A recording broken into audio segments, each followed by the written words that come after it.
सियावर राम जय जय राम, मेरे प्रभु राम जय जय राम।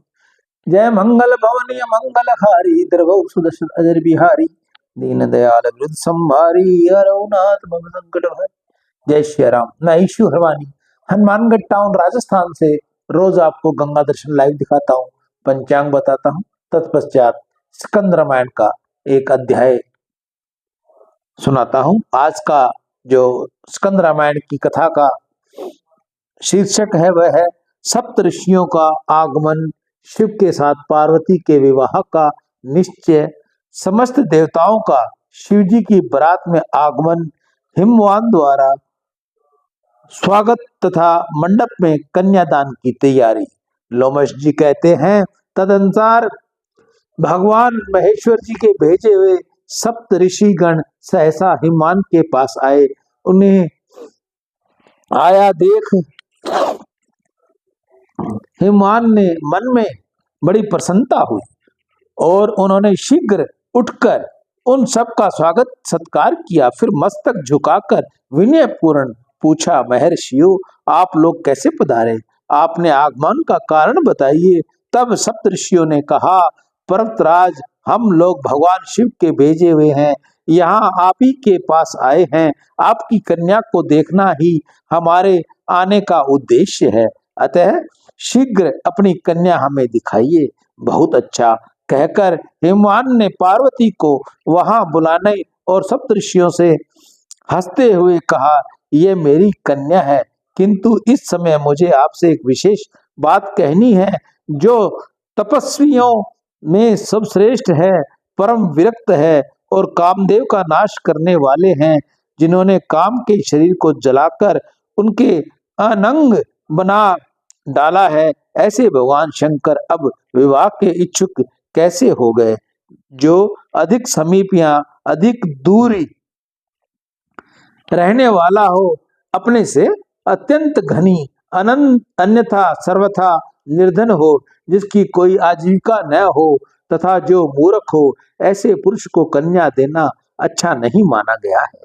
जो मूर्ख विरक्त, स्वयं ही अपने को बड़ा मानने वाला, रोगी तथा प्रमादी हो, ऐसे पुरुष को कन्या नहीं देनी चाहिए। अतः मुनिवरों, आपसे आपके साथ भली भांति विचार करके ही मुझे महादेव जी को अपनी कन्या देनी है, यही मेरा उत्तम निश्चय है। तब महर्षियों ने कहा, जिन्होंने तीव्र तपस्या की है और उस तप के द्वारा भगवान शिव की आराधना की है, उन पार्वती देवी के ऊपर आज भगवान शिव बहुत प्रसन्न है। पर्वतराज, तुम्हें पार्वती और भगवान शिव की महिमा का थोड़ा भी ज्ञान नहीं है, अतः तुम हमारी बात मानो, अपनी पुत्री पार्वती को परमात्मा भगवान शिव की सेवा में दे दो। परित्रा आत्मा ऋषियों का यह वचन सुनकर गिरिराज हिमवान बड़ी उतावली के साथ समस्त पर्वतों से बोले, हे मेरु, हे निषेध, हे गंधमादन, हे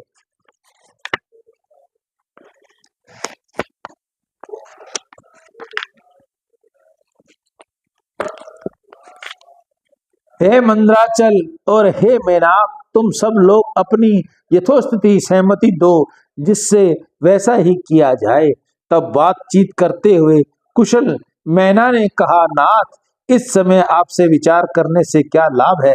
यह कार्य तो तभी संपन्न हो गया था जब इस बड़भागनी कन्या ने जन्म लिया था।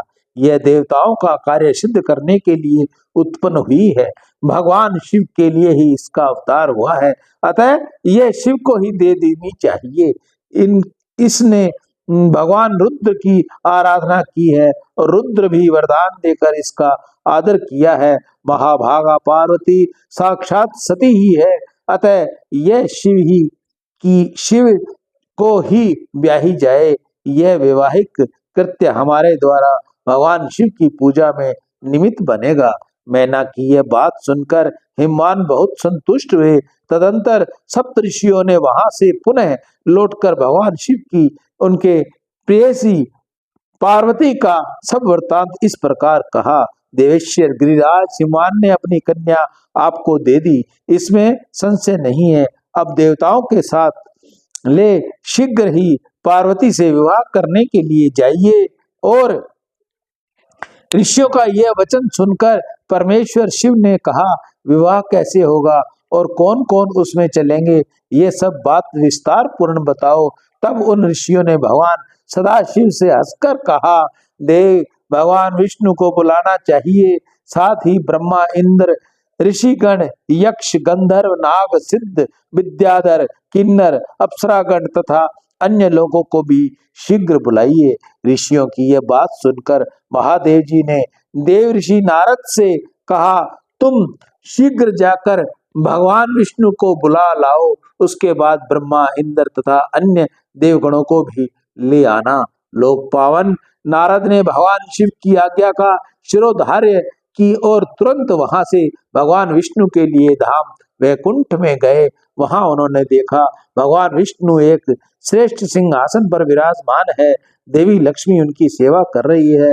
भगवान के 4 भुजाएं हैं। वह सब देवताओं को श्रेष्ठ और अत्यंत तेजस्वी हैं। उनके अंगों की कांति नील कमल के समान श्याम है। कानों में बहुमूल्य रतन जडित मनोहर कुंडल झलमला रहे हैं। मस्तक पर परम सुंदर विशाल मुकुट शोभा पा रहा है, जिसमें जड़े हुए उत्तम रत्नों की प्रभाव से वे और भी प्रकाशित हो रहे हैं। गले में सुंदर वैजयंती की बनी हुई वनमाला शोभा दे रही है।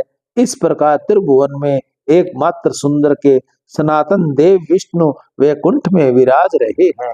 ऋषियों में श्रेष्ठ सर्वज्ञ नारद जी ब्रह्मा वीणा बजाते हुए भगवान विष्णु के समीप गए और शंकर जी का संदेश सुनाते हुए बड़े आदर से बोले, महाविष्णु शीघ्र चलिए। महादेव जी विवाह के लिए उतावले हो रहे हैं।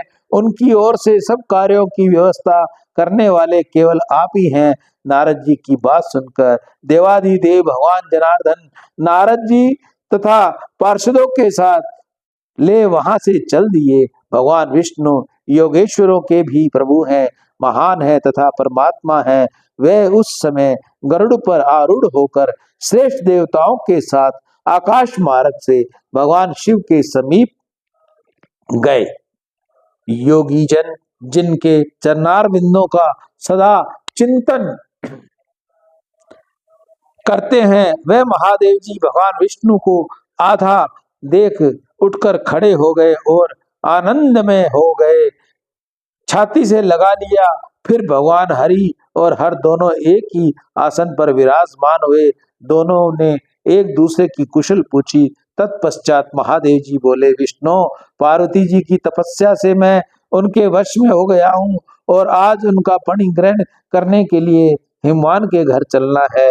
ये बातचीत हो ही रही थी कि ब्रह्मा जी भी इंद्र तथा संपूर्ण लोकपालों के साथ वहां आ पहुंचे। इसी प्रकार सब असुर, दक्ष, दानव, यक्ष, दानव, नाग, पक्षी, अप्सरा और महर्षि भी आए। सबने एकत्र होकर भगवान शिव से एक स्वर में कहा, महादेव जी, अब आप हम लोगों के साथ हिमवान के घर पधारिए पधारिए।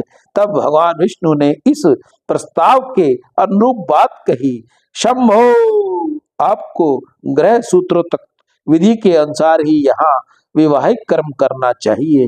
जैसे नादी मुख श्राद्ध और मंडप की स्थापना आदि अवश्य कार्य है। भगवान विष्णु कथा अनुसार महादेव जी ने अपने हित के लिए सब कुछ वैसा ही किया। अभ्युदयिक श्राद्ध कर्म में जिसका पूजन उचित और आवश्यक है, ऐसे ब्रह्मादि देवताओं की उन्होंने पूजा की। ब्रह्मा जी के साथ कश्यप मुनि जी ने नवग्रहों का पूजन किया। अत्रि, वशिष्ठ, गौतम, भगुरी, भृगु, बृहस्पति, शक्ति,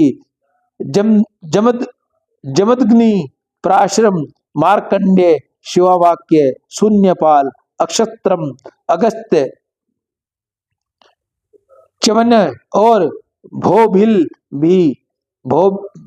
गोभिल ये और दूसरे भी बहुत से महर्षि शिव जी के समीप आए। ब्रह्मा जी की आज्ञा से उन सब ने वहां विधि पूर्वक स्तोत्र रीति से शुभ करण संपन्न किए। चंडी देवी सब भूतों से घिरी हुई सबके आगे आगे चली। उन्होंने अपने मस्तक पर सोने का कलश ले रखा था। चंडी के पीछे भगवान शिव के गण थे और गणों के पीछे इंद्र आदि देवता, लोकपाल और ऋषि चल रहे थे। ऋषियों के पीछे भगवान विष्णु, महा तेजस्वी मुकुंद आदि पार्षद थे, जो भगवान के असंख्य भावों को शीघ्र ही समझ लेने वाले तथा बड़े मनोहर थे। परम पुरुषार्थ प्रदान करने वाले तथा विष्णु के एकमात्र बंधु परमात्मा भगवान श्री हरि शिव जी के साथ साथ चल रहे थे। तीनों लोकों के एकमात्र पालक भगवान विष्णु लक्ष्मी जी के साथ अपने वाहन गरुड़ की पीठ पर बैठे थे। बड़े बड़े मुनीश्वर अपने हाथ में सुंदर चवरे लिए हवा कर रहे थे। सर्वेश्वर हरि उन सब साथ बड़ी शोभा पा रहे थे।